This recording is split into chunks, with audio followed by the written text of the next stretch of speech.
Hello, I'm Caroline Steele. This is the BBC World Service, and welcome to the Engineers.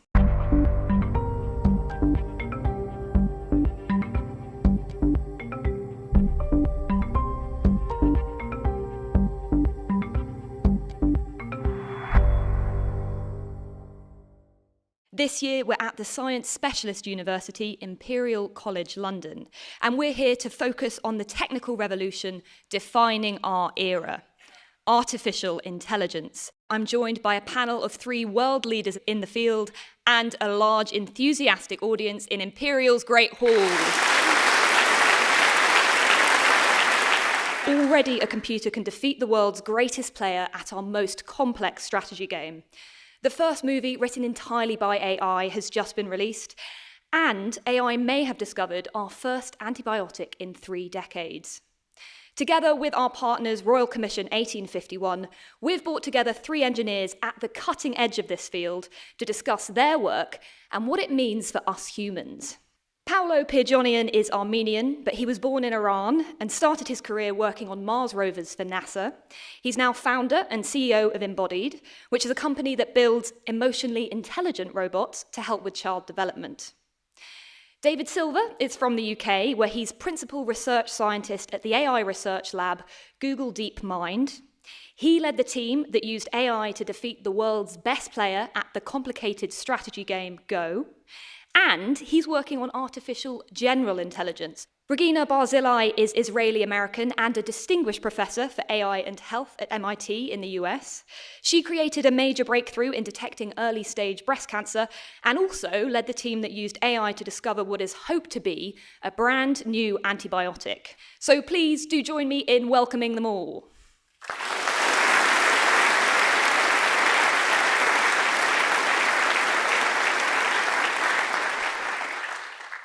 Regina, let's start with you.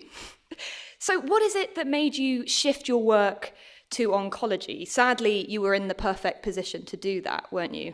Yeah, so actually I started my work at MIT in 2003 as a faculty, and I was working on natural language processing and AI.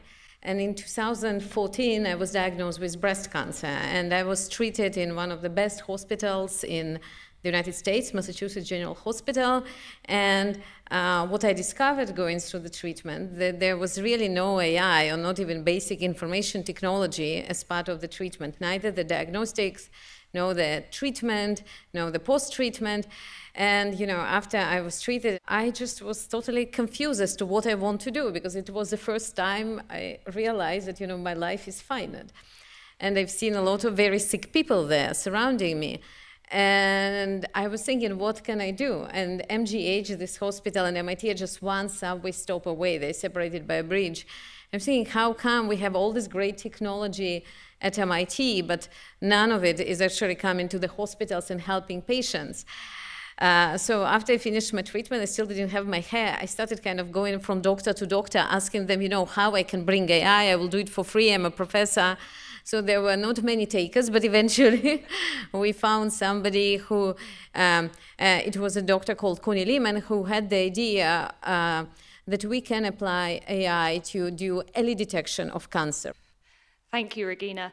David, you came to AI via the games industry, and you did a PhD in reinforcement learning. What is reinforcement learning, and how did you use it in those early days?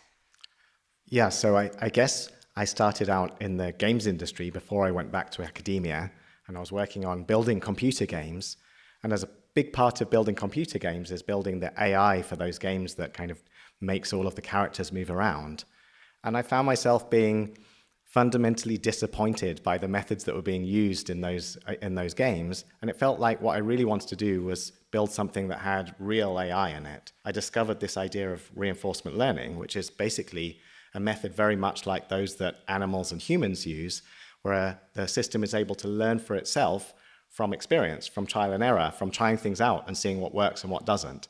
So is it sort of like when we learn to not touch fire because at some point we try it and it really hurts, and we learn don't do that in the future because the consequences aren't appealing?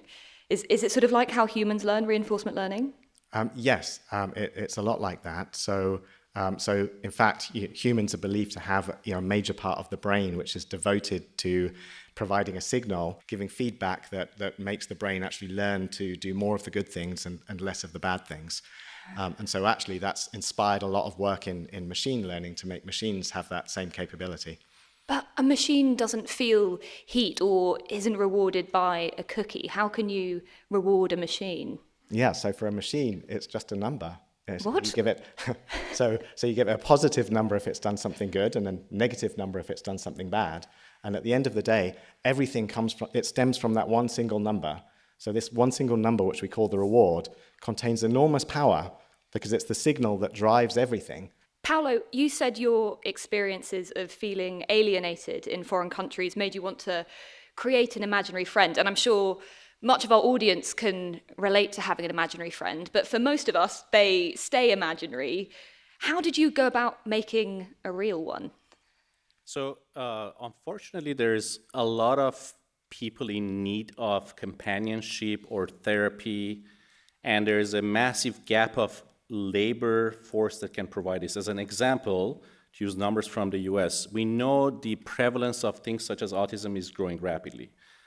10 years ago, it was 1 out of about 200 kids. Today, it's 1 out of about 30 kids. So the experiences I had, which was leaving my family at a very young age, living abroad in a society that's amazing. I mean, Danes are amazing people, but yet you're different, so you're not going to be embraced. So this is not too dissimilar from a child on the autism spectrum that has a hard time expressing themselves or reading emotions from other people. And that was the genesis of creating a robot companion that understands human emotions, can create a deep relationship with a child, and then help them exercise and practice these social skills such as eye contact, turn-taking, joint attention, and so on, so that the child has a chance of being successful in their society. Thank you. Regina, what can AI do when it comes to understanding cancer that humans can't? So I think that in cancer and in many other diseases, the big question is always how do you deal with uncertainty? And unfortunately, today we rely on humans who don't have this capacity to make predictions. And as a result, many times people get wrong treatments or they are diagnosed much later. And one question that really troubled me is, how late I was diagnosed. And when we already developed a model, I came back to my own mammograms, and we discovered that the mammograms 2 years earlier already had on it a tiny small cancer. Now, for human eye, for radiologists, it's impossible to diagnose it because it's so confusing. There's so many other spots on your tissue. So what AI can do, it can do a lot of tasks which humans cannot do, take all the data that we have and remove the guessing out of diagnosis and treatment. Thank you. David, AI had already defeated the reigning grandmaster Garry Kasparov at chess well before you started your project AlphaGo. And the rules of Go sound quite simple. Basically, on each turn, a player puts down a counter on the board, and you gain territory by connecting your counters, and the player with the most territory at the end of the game wins. So why is it harder for a computer to beat a human at Go than at chess, which sounds more complicated? So the game of Go is this very beautiful and elegant game where it seems at first glance like the rules are very simple, but once you start to understand it, a bit like unpeeling an onion, you discover more and more layers of complexity. And what's amazing is that when humans play this game, they basically, you ask them to describe how they did something, they really don't know. They've used incredible intuition. And so these amazing professional players who've devoted their entire lives to this game have built this incredible intuition and creativity. And intuition and creativity are two traits which were previously considered to be very human and very hard to build into machines.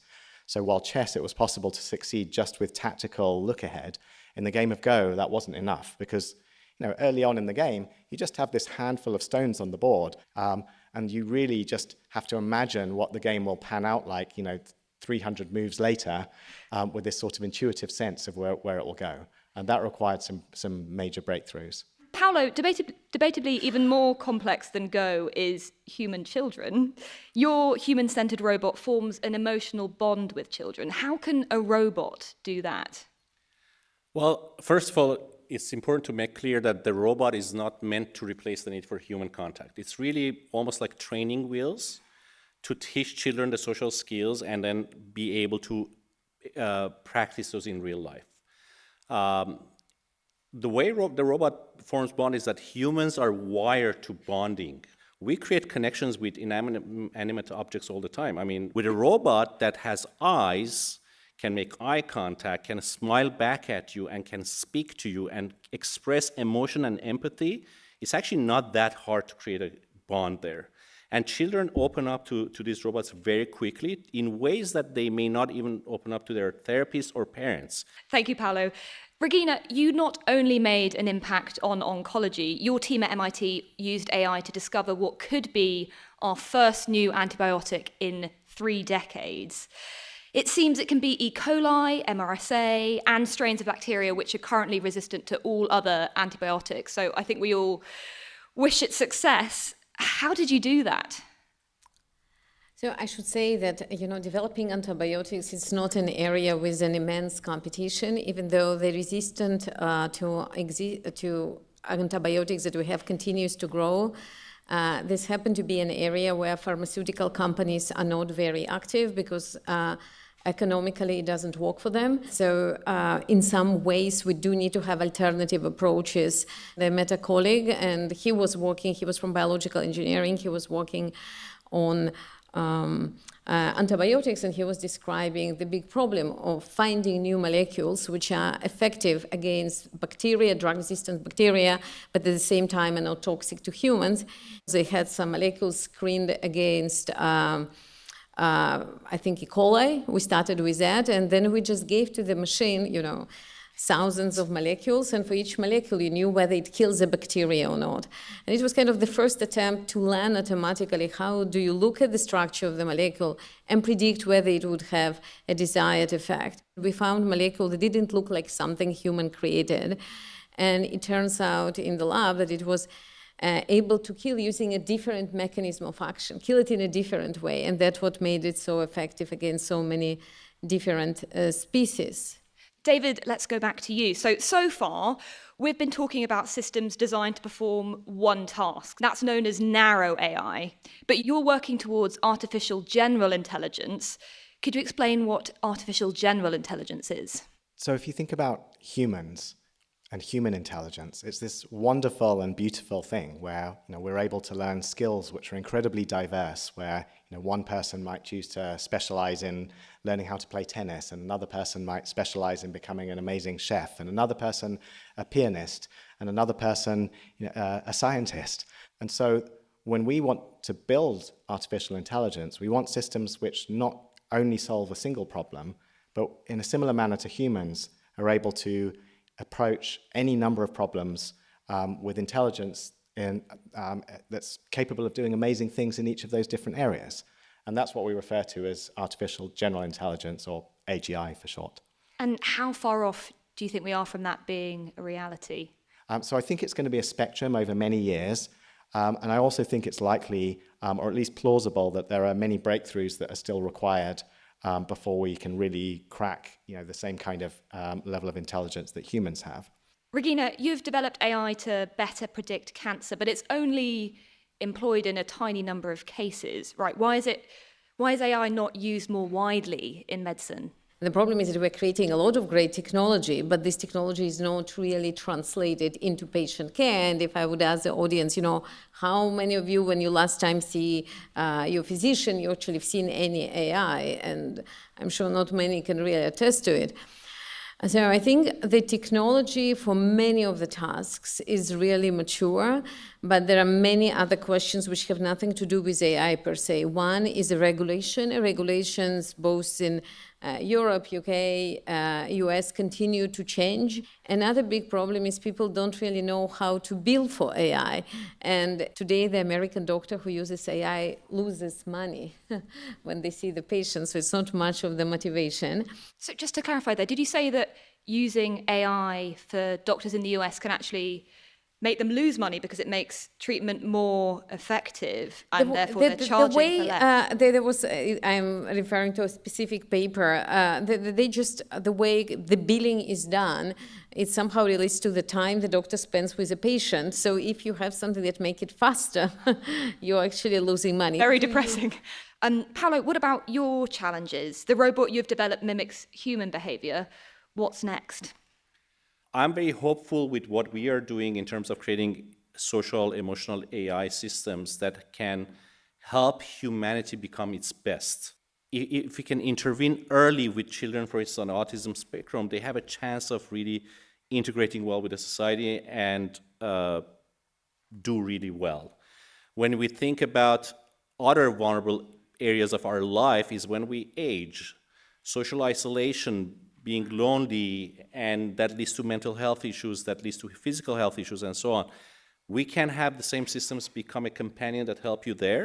Once we figure out the physical task, you can also imagine that they can give you assistive care, meaning that they can be not only be a social emotional companion for you, but they can also be a companion saying, let's cook some food together, let's go for a walk together, and so on, which is going to help a lot with independent living with dignity when we are at that age. Do you think we'll see robots helping with assistive care in the future anytime soon, or is this way off in the distance?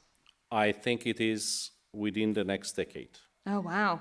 David, you're working on Gemini, which is Google's answer to ChatGPT, and you aim for it to be able to do both tax returns and write a novel. People would probably be very happy to have their tax returns done, or I definitely would be.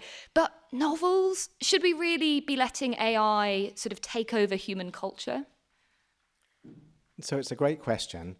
I think I wouldn't see it as taking over human culture. I think what will happen, or the most likely outcome, is that we'll be providing an incredibly powerful tool to human authors. So we've already seen this in a number of areas where we've developed technologies that enable authors of different kinds of media to basically create things much more powerfully using tools. So for example, there's a music authoring system called Lyria that was released recently. And there's this wonderful footage of will.i.am when he's playing with it for the first time. And he's just so excited because he says it can kind of speed up his songwriting process by 10 or 100 times. So I think what I really hope we get to is a world in which the AI and the humans kind of work together to just make everything better. So I'm excited to be in a world where we have much more the most amazing novels that we can imagine, which go far beyond the ones we have today. Thank you, David. Thank you. This is The Engineers, Intelligent Machines from the BBC World Service. We've discussed medical AI, emotionally intelligent robots, the goal of artificial general intelligence, and the threats AI might pose. Has anyone got a question on anything we've discussed so far? Wow. Okay, pretty much everyone has a hand up, so this is going to be tricky. Could we start with the man in the red shirt? If you could stand up and say your name and your question. Thank you very much. Hello, my name is Simon, and the British government wants to make Britain a leader in AI and sees the way to do this by making it a safe space. They're looking at doing that by making sure you can't develop AI where you don't understand the consequences before you develop it. Does the panel think that's the right approach? So yes, David, what do you think about legislation around AI? I think we need some kind of regulation. I think it's an area which clearly is going to have more and more consequence and impact on society. So I think regulation is important. I think some of the areas which have been agreed by in various summits over the last year are a fantastic start. One thing I would say is I think it's hard sometimes to come up with like a one-size-fits-all recipe for AI, because it's so different in different areas. So, the regulation that you might need in medicine might look quite different to the kind of regulation you might need for, say, a chatbot. So I think, we have to look at each area separately and make sure that whatever we do, we really fully understand the consequences of what the impact of AI will be in that area. There's a lot of anxiety about the pace AI is moving, right? We had people resigning, leaders in the field, to campaign for more safeguarding against the threat of misinformation, the threat to jobs, and even an existential risk to humanity. Regina? I actually feel quite opposite. People are really suffering. There are lots of incurable diseases. It's hard for patients. It's hard for their families. There is a lot of technologies that is out there, and because we cannot get together, put the regulation in place, make the payers take part of it and find a way to bring it, I think we are really making many people suffer. Thank you. Paolo, what about robots? Are they going to take all our jobs? Yes. Yes. Okay, great. We've got it. We finally have an answer. Thank you, Paolo. On a serious note, I feel it's a bit of a conundrum to think about legislation because on one hand, yes, there are definitely risks and you would like to regulate it so no one with bad intentions goes wild. On the other hand, if you think about it, it's an extremely potent technology, could change everything in our lives, including being strategically important technology to master from a national perspective. And from that perspective, if you regulate it, let's say part of the regulation is slow it down, what are our adversaries going to do? Are they going to then have an advantage over us?